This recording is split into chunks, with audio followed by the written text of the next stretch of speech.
مين قالك ان لازم يبقى عندك 3 4 بيضات عشان تعملي كيك حلو؟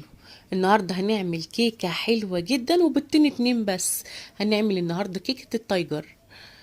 لو اول مره تعملي كيكه التايجر شوفي الفيديو بتاعي وكمليه عشان تعمليها احلى مني كمان.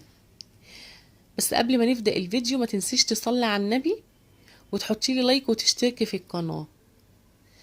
كيكه هشه وجميله وحلوه جدا وبالتين 2 بس، ومش مكلفه خالص.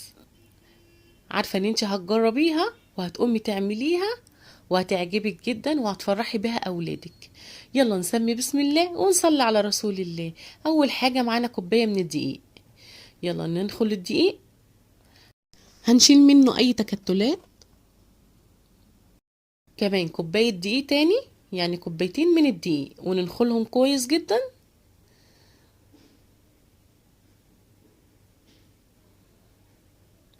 هننزل بذرة ملح، باكو بيكنج باودر.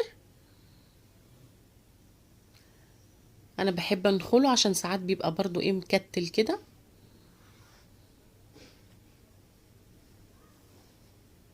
بقت كده معانا المكونات